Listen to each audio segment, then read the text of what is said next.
하나님의 말씀은 고린도전서 15장 10절 말씀입니다.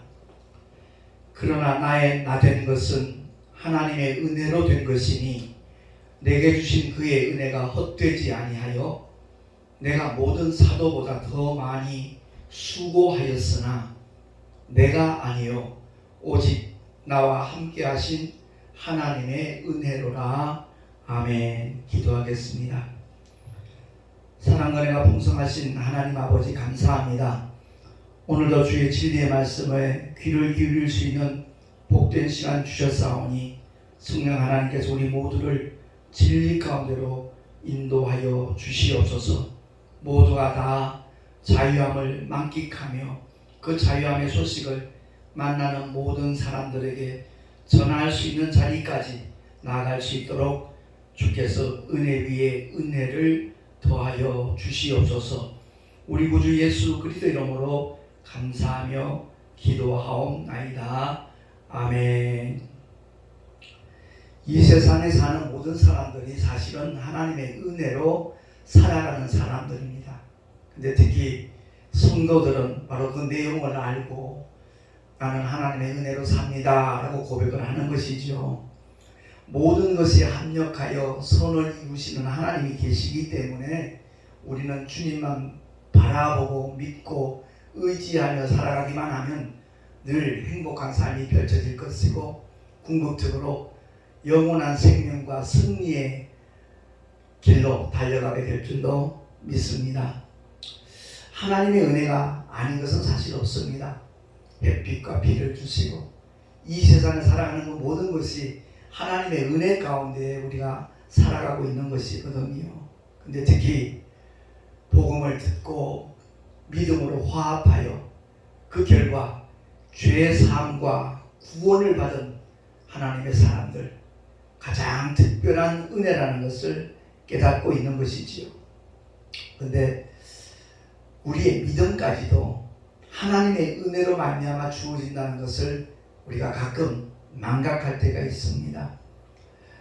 예수 그리스도의 이름으로 귀신을 쫓아내고 하나님의 능력을 나타내고 병든 사람에게 손을 얹어서 질병이 치유되는 그런 표적이 나타나는 것도 사실은 하나님의 은혜 때문이거든요. 근데 간혹 교만이 틈을 탑니다. 하나님의 놀라운 역사를 경험하는 그야말로 소위 말하는 능력 있는 목회자들, 그분들이 가장 쉽게 빠질 수 있는 함정이 바로 영적 교만입니다. 제가 부끄러운 고백을 하겠습니다. 용서하고 들으시기 바랍니다. 저는 사실 한 30년 전부터 제 기억으로는 1992년도부터 질병의 고통과는 거의 무관하게 살아오는 하나님의 은혜를 입은 사람입니다. 그럼에도 마치 그것이 나의 대단한 믿음 때문에 누리고 있는 결과인 것처럼 착각들을 해왔습니다. 그렇게 여기는 것만 문제가 아니라 나도 모르는 사이에 교만이 틈을 타서 그렇게 살지 못하는 성도들이나 혹은 목회자들을 보면 안타까운 마음으로 끝나는 것이 아니라 늘 안타깝다라고 표현을 하죠. 아쉽다고 표현도 하고. 근데 내 내면 속에는 어찌 하나님의 약속의 말씀을 그렇게 믿지 못할까? 왜 그 은혜를 누리지 못하며 저렇게 당하고 살까? 그런 마음과 함께 없순히 여기는 그들의 믿음을 깐보는 무시하는 그런 내용들이 내 내면 속에 깔려져 있었다는 것을 최근에 하나님 앞에 고백하면서 참 눈물로 회개를 했습니다. 코로나가 시작되고 난 다음에 3년이 지나는 그 과정 속에서 단 한 번도 감염된 적도 없고, 심지어 우리가 대구서 목회할 때, 그리고 우리 사택이 경산시 사동에 있을 때 코로나 분포도가 가장 높았던 지역이었거든요. 그럼에도 불구하고 우리 부부가 한 번도 감염된 적이 없었어요. 물론 저 나름대로 믿음을 많이 사용을 하죠. 심지어 그 좁은 공간 택시 안에서 손님들을 만났을 때 그들 중에는 호흡기 질환자들도 있고 코로나 감염된 사람도 분명히 없잖아요. 있지 않습니까? 그럼에도 불구하고 저는 손님이 내리면 무조건 창문을 다 내립니다. 환기부터 하죠. 물론 내 심령 속에서 끊임없이 선포를 하죠. 악한 영들아 근접하지 말지어다. 더러운 저주받은 귀신들아 떠나갈지어다. 늘 선포하면서 그런 삶을 살아왔기 때문에 한 번도 감염된 적이 없고, 심지어 2년 전에 터키에 그 사도 바울의 발자취를 따라서 우리가 9박 10일간 여행을 갔을 때도 함께 가는 동행하는 목사님 사모님 중에는 저희 부부를 마치 바이러스 취급하듯이 멀리하고 경계하는 그런 일들까지 겪었습니다. 그러는 중에 그분들이 정말 이게 아니구나, 하나님께서 정말 함께 하시고 지켜주시는구나 하는 것이 느껴졌던지, 그 중에 한 사모님은 귀국하고 난 다음에 6개월 후에 저희 부부를 이렇게 사진을 촬영한 것을 갖다가 십수만 원 들여서 아주 특수한 앨범을 멋지게 만들어 가지고 우리 송내 열방교회까지 찾아와서 선물하신 사모님도 계셔요. 어쨌든 그 믿음의 증거를 가진다는 것은 굉장한 자부심을 느끼게 되죠. 그리고 그 믿음이 공유되기를 바라는 마음 분명히 있습니다. 그럼에도 불구하고 내 내면 속에는 남을 무시하고 깜보는 영적 교만이 자리 잡고 있었다는 것을 확실하게 하나님께서 이번에 알게 하셨고 깨닫게 하셨고, 그야말로 눈물로 회개하며 하나님 앞에 정말 결단하도록 주님이 은혜 위에 은혜를 사실 더하여 주셨습니다. 모든 것이 합력하여 선을 이루신다는 이 말씀의 의미가 정말 내게는 이번에 아주 새롭게 경험이 되어졌거든요. 분명히 주님이 함께 하시는 믿음의 사람들에게 진리 안에서 자유함을 누린다는 것, 끊임없이 제가 선포하는 메시지 중에 그 내용이기도 합니다만은, 이보다 더 큰 하나님의 약속의 말씀에 대하여, 명령에 대하여 내가 등한히 했구나, 그 말씀을 보지 못했구나, 실천하지 못했구나 하는 것을 하나님이 깨닫게 하셨습니다. 그것은 다름이 아니라 우는 자들과 함께 울라라는 그 주님의 말씀, 그 말씀을 실천하지 못하고 깐보고 무시하는 그 행위는 내 이웃을 내 몸과 같이 사랑하라는 하나님의 말씀과 정말 대치되는 그런 행동이었고, 가인 생각이 나더라고요. 레아와 아벨이 어디 있느냐 하나님이 물으셨을 때 그의 대답이 내가 내 아우를 지키는 자니까 이렇게 항변하잖아요. 그와 마찬가지로 이웃 사랑을 온전히 실천하지 못하는 나의 모습을 하나님께서 보게 하셨습니다. 사실 누군가 이렇게 병에 걸리면 저가 채찍에 맞음으로 너희는 남을 얻었나니, 이 말씀으로 그들에게 이렇게 권면도 하면서, 또 마태복음 8장 17절에 나와 있는 그 말씀대로 우리 연약한 것을 친히 담당하시고 병을 짊어지셨도다함을 이루려 하심이더라, 이 말씀을 그들에게 이렇게 소개하면서 믿음 가지라는 거죠. 왜 그 정도밖에 되지 못하느냐 하는 그런 무시하는 그런 심사가 내 내면 속에 깔려져 있었다 하는 것을 하나님께서 보게 하셨습니다. 사실 지난 한 주간 동안 제가 굉장히 고통 속에 있었거든요. 침을 삼키기도 힘들 정도로 이틀 반을 정말 곤욕을 치렀습니다.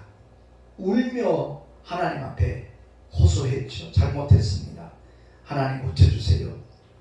코로나에 먼저 감염돼서 고통당한 성도들이나 목회자들을 보면서 내 내면 속에 그들을 무시하는 그런 부분들, 거기에 대해서 굉장히 하나님 앞에 정말 결단하면서 회개를 했습니다. 두 번 다시 그런 잘못을 범하지 아니하겠노라고. 어떻게 보면 하나님께서 너 한번 당해봐라, 아픈 사람들의 그 심정이 어떠했는가, 그 고통 속에 허덕이는 그들을 위해서 함께 울면서 중보기도 했어야 마땅한 주의 종이 그 마음속으로는 깜보고 무시하는 그런 부분들이 있었다는 것, 이것이 바로 내 눈에 들보였다 하는 것을 하나님께서 알게 하셨던 것입니다. 합력하여 선을 이루시는 하나님께서 그야말로 믿음에 보다 더 진일보할 수 있는, 성숙할 수 있는 은혜를 이번에 기회에 허락하셨던 것입니다. 에베소서 2장 8절 9절에 이렇게 사도 바울은 말씀하잖아요.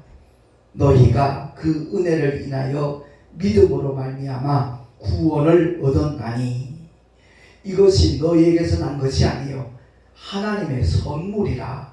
행위에서 난 것이 아니니 이는 누구든지 자랑치 못하게 함이니라. 아멘. 그렇습니다. 우리가 구원받은 것도 오직 하나님의 은혜를 인하여 무엇을 통해서? 믿음으로 말미암아. 믿음은 행위가 아니잖아요. 하나님께서 행하신 그 모든 놀라운 사건들을, 그 크신 사랑과 은혜를 우리가 마음으로 받아들이는 것, 믿음으로 인정하는 것, 그것을 통해서 우리에게 구원이 덧입혀지는 것이지. 그렇기 때문에 그것은 하나님의 선물이라고 사도 바울은 선언하고 있는 겁니다. 행위에서 난 것이 아니라는 거죠. 그렇기 때문에 누구든지 자랑치 못하게 함이니라. 근데 간혹 신앙생활 하다 보면 목회현장에서 그렇습니다만은 아우 집사님 참 믿음 좋아요. 그 믿음에 대해서 칭찬하는 경우가 있잖아요. 그러면 거기에 대해서 자칫 잘못하면 교만의 함정에 빠질 수 있다는 거죠. 그야말로 구원받는 믿음은 크고 작음이 없습니다. 강도든 장기든 세리든 어부든 왕이든 누구든지 간에 예수 그리스도를 하나님의 아들로 나의 구주로 믿고 인정하고 영접하는 그 순간 어느 누구도 차별 없이 하나님께서 주시는 것이 구원의 은총인 줄로 믿습니다. 그러니까 이 믿음은 하나님의 선물이라는 거죠. 그래서 사도 바울은 이렇게 고백을 합니다. 고린도전서 15장 8절에 보니까 맨 나중에 만삭되지 못하여 난 자 같은 내게도 보이셨느니라. 나는 사도 중에 지극히 작은 자라. 내가 하나님의 교회를 핍박하였으므로 사도라 칭함을 받기에 감당치 못할 자로라. 그러나 나의 나된 것은 하나님의 은혜로 된 것이다 라고 그는 고백을 하는 겁니다. 죄인 중에 괴수라고 고백할 만큼 그는 그야말로 정말 하나님의 반대편에 서서 예수 그리스도를 믿는 모든 사람들을 감옥에 가두는 일에 앞장서서 교회를 핍박했던 사람이었잖아요. 그런데 하나님의 은혜 가운데 그가 다메섹 도상에서 부활하신 주님을 만나고 난 다음 꼬꾸라졌고 눈이 멀었고 아나니아 선지자가 안수기도 해줄 때 눈에서 비늘 같은 것이 벗겨지면서 다시 보는 하나님의 능력도 경험을 했고 그가 예수 그리스도 이름으로 침례 받을 때 성령의 충만함을 받아서 그는 아라비아로 내려가 3년 동안 하나님의 말씀 복음으로 다시 재무장하고 난 다음에 정말 하나님께서 이방인을 위한 나의 택한 그릇이라고 말씀하신 그대로 일평생 주님의 뜻대로 순종한 사람이 바로 사도 바울이었습니다. 그래서 그의 수고와 헌신은 주님을 향한 충성은 어느 누구도 정말 견줄 수 없을 만큼 많은 수고를 했다는 거죠. 그럼에도 불구하고 그것은 내가 아니다. 오직 나와 함께 하신 하나님의 은혜로 말미암아 이루어진 것이다 하는 것을 그는 고백을 하고 있는 겁니다. 그러므로 우리는 간혹 착각해서 믿음을 자랑하는 경우 있고 나를 통해서 나타나는 하나님의 능력을 과시하는 경우도 없지 않아 있거든요. 제가 한 20년 전에는 일산에서 목회할 때 귀신 쫓는 사역을 한 3년간 얼마나 열심히 했는지 모릅니다. 언젠가도 그런 고백을 한 적이 있지만 내 마음 속에는 귀신 쫓지 못하는 목사님들을 볼 때 괜히 이렇게 무시하는 그런 마음이 꿈틀거리는 그런 순간들을 많이 경험을 했거든요. 목회 35년 하는 동안에 얼마나 많은 하나님의 기적들을 보았겠습니까? 별의별 질병이 정말 깨끗하게 떠나가고 치유되는 그러한 믿음의 사람들을 많이 만났었고 경험을 했었고, 근데 그 모든 것이 내 믿음 때문이 아니라는 것을 알았어야 되는데, 정말 주님의 말씀대로 순종했더니 성령 하나님이 역사하셔서 하나님이 영광을 받으시고 한 영혼이라도 더 구원받을 수 있도록 하나님이 섭리하신 것인데, 그것이 마치 나의 대단한 믿음 때문에 그렇게 된 것처럼 착각을 하고 교만의 함정에 빠지는 그런 순간이 발생하더라는 것입니다. 그래서 사도 바울은 고백합니다. 갈라디아서 6장 14절 말씀처럼 우리 주 예수 그리스도의 십자가 외에 결코 자랑할 것이 없다. 그렇습니다. 주님의 십자가만을 자랑하는 저와 여러분 되시기를 예수 이름으로 축원합니다. 주님의 십자가를 자랑하는 것이 바로 사실은 전도입니다. 세상은 죄에 있다고 못 박아 죽였지만 하나님은 다시 살리셨다. 이 일에 우리가 증인이다. 성령도 그래서 임하신 것이다 라고 제자들이 선포했던 것처럼, 정말 주님의 십자가를 자랑하는 사람들은 오직 복음을 전하는 사람입니다.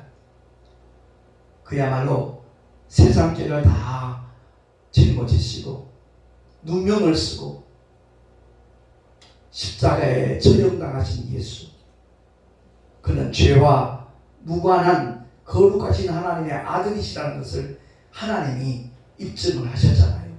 그래서 사망 권세 완전히 깨뜨리시고 부활의 첫 열매 되셔서 누구든지 예수 그리스도의 이름을 믿는 믿음의 사람들은 부활의 산소망, 영원한 산소망을 붙잡을 수 있도록 은혜 베푸신 것이 하나님의 역사인 줄로 믿습니다. 그렇기 때문에 우리는 끊임없이 복음을 전하면서 예수 그리스도의 십자가를 자랑해야 될 줄로 믿습니다. 제가 이번에 참 아픈 시간들을 한 3박 4일 참 아주 아프게 겪으면서 주님 앞에 회개했던 내용이 바로 그겁니다.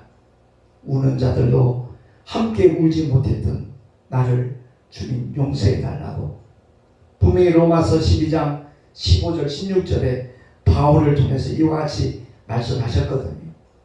즐거워하는 자들로 함께 즐거워하고 우는 자들로 함께 울라. 서로 마음을 같이 하며 높은 데 마음을 두지 말고 도리어 낮은 데 저하며 스스로 지혜 있는 채 말라. 아멘. 분명히 높은 데 마음을 두지 말라 그랬는데, 높은 자에 올라가서 내려다보면서 깜본 그 순간순간들 하나님 앞에 눈물로 회개할 수 있도록 주님께서 역사를 하셨습니다. 그야말로 주님이 우리를 취하여 가는 그 순간까지 낮은 데로 임할 수 있는 저와 여러분이 된다면 그 삶을 통해서 많은 사람들이 감동도 받고 주의 생명의 복음을 받아들이는데 정말 그 마음문이 활짝 열리도록 역사하게 될 줄로 믿습니다. 스스로 지혜 있는 채 말라. 뒷근에서 나온 우리가 무슨 지혜가 있었겠습니까? 그 모든 것이 하나님의 은혜로 이루어졌다는 것을 우리가 기억을 하고 끊임없이 하나님만을 높이고 정말 주님의 성품을 그대로 닮아갈 수 있는 우리 모두가 되십시다. 오직 예수 그리스도는 마음이 겸손하고 온유하시다 그랬잖아요. 오직 주님의 마음을 닮아갈 수 있는 우리들이 된다면 그 일을 가능케 하시는 분이 사실 성령의 역사시거든요. 하나님의 거룩하신 영이신 성령께서 우리 심령 속에 임하면 그 성령께서 이끄시는 대로 감동 감화 주시는 대로 따르기만 한다면 주님의 성품은 바로 그 순종하는 삶의 현장에서 드러나게 되어 있습니다. 온유와 겸손. 제 안에 휴대폰에 이렇게 보면 제 이름이 그렇게 기록되어 있더라고요. 온유한 남편 김정우 목사. 그래요. 제가 굉장히 성질이 좀 날카로운 분이 굉장히 많았던 사람입니다. 제 아내한테 가장 점수를 잃는 게 뭐냐면 버럭 소리를 지르는 것이었거든요. 그래서 제가 최근에 좀 달라지고 있습니다만 아직도 멀었다 하는 그런 느낌을 갖습니다. 근데 이번 사건을 통해서 지난 한 주간의 그 고통 속에서 다시 한번 하나님이 깨닫게 하시고 결단하게 하셔서 얼마나 감사한지 모릅니다. 겸손과 온유, 하나님의 말씀 앞에 어떤 주장도 하지 않고 그 말씀대로 그대로 복종하는 그 자세가 겸손이거든요. 하나님 앞에 무슨 이론을 내세울 게 있겠습니까? 주님의 말씀이 나는 그의 명령이 영생인 줄 아노라 주님 일깨워 주셨듯이 오직 말씀 앞에 복종하는 믿음을 우리가 갖게 된다면 그의 삶의 현장에는 주님의 손길이 떠나지 아니하고 늘 일마다 때마다 함께 하시며 역사하시고 축복하시고 보장하여 주실 줄로 믿습니다. 오늘 본문 말씀 그 고백이 우리 모두의 고백이 되기를 정말 소망합니다.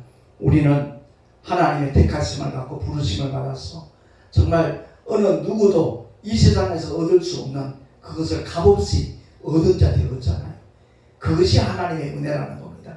오늘 칠판에 써놓은 이 내용처럼 제가 어떤 능력을 나타내고 하나님의 역사에 이렇게 쓰임받을 때 교만이 나도 모르게 틈을 타더라고요. 그래서 그렇지 못한 사람들 보면 안타까움을 위장한, 그래요, 안타까움을 위장했던 것 같아요.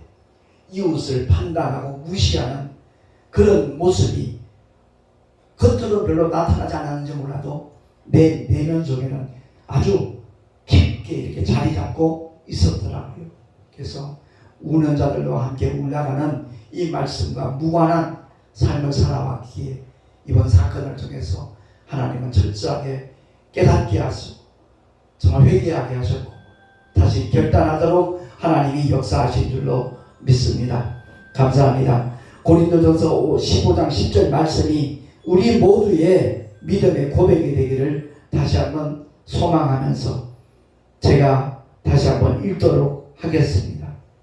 그러나 나의 나된 것은 하나님의 은혜로 된 것이니 내게 주신 그의 은혜가 헛되지 아니하여 내가 모든 사도보다 더 많이 수고하였으나 내가 아니요 오직 나와 함께 하신 하나님의 은혜로라. 아멘. 이 고백이 우리 모두의 고백이 될 수 있기를 예수 이름으로 축원합니다. 기도하겠습니다. 하나님 아버지 은혜를 감사합니다. 모든 것이 합력하여 선을 이루시는 하나님이 계시기에 우리는 염려하지 않습니다.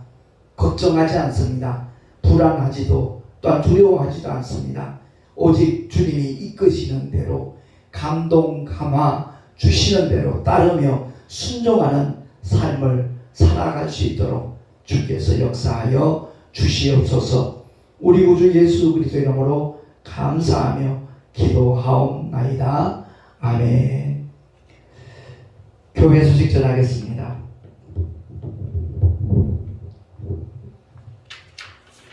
이번 주 수요일에 총회 임원회가 총회 사무실에서 있습니다. 내년 1월 3일 날 있을 신년 할례를 위시해서 내년 한 해 동안 펼쳐질 교단의 그 모든 행사에 대하여 함께 의논하고 기도하는 시간입니다. 위에서 중보기도 해주시면 고맙겠고요. 사단법인 한국교회 총연합 제6회 정기총회가 한국교회 100주년 기념관 1층 대강당에서 12월 8일 날 목요일입니다. 오전 10시부터 개최가 됩니다. 지금 현재 유영호 목사님이 대표회장이신데 내년도에 이제 새로 일하실 대표회장을 선임하는 선거하는 그런 날이기도 합니다. 함께 기도해 주시면 대단히 감사하겠습니다. 드린 예물 위하여 잠시 기도하고 축도로 예배를 마치도록 하겠습니다. 하나님 아버지 은혜를 감사합니다. 주님을 예배하며 귀한 헌물을 드리는 손길들이 있습니다. 11조와 여러 가지 모양의 감사의 물도 드렸고 특히 이렇게 음향시설로 주님 앞에 귀한 앰프로 헌물하며 주님을 섬기는 손길이 있습니다. 하나님 아버지, 이 메시지가 증거되는 곳곳마다 그야말로 귀한 손길에 상급이 되게 하여 주시옵시고, 동역하는 그 삶의 현장 속에 주님이 함께 하시는 믿음의 증거들이 일마다 때마다 나타나게 하여 주시옵소서. 주님 앞에 예물 드리는 손길들마다 그 삶을 복되게 하시고, 삶의 터전에서 끊임없이 주님이 함께 하시는 믿음의 증거들이 나타나며 보여지게 하여 주시옵소서. 이 예물이 쓰여지는 곳곳마다 주의 생명의 역사가 일어나기를 간절히 소망하옵고, 우리 구주 예수 그리스도의 이름으로 감사하며 축복하며 기도하옵나이다. 아멘. 이제는 우리 구주 예수 그리스도의 크신 은혜와 하나님 아버지의 영원하신 사랑하심과 보혜사 성령 하나님의 내주교통 인도하심과 축복하시니, 오늘 주의 말씀을 듣고 나의 나된 것은 오직 하나님의 은혜로라 라고 일평생 고백하며 살아가리라 결단한 하나님의 사람들 머리 위에, 그 가정과 자녀들과 경영하는 모든 일들과 삶의 자리 위에, 또한 주님께서 피로 값주고 세우신 주님의 모든 교회들 위에 지금으로부터 영원토록 함께 있을지어다. 아멘.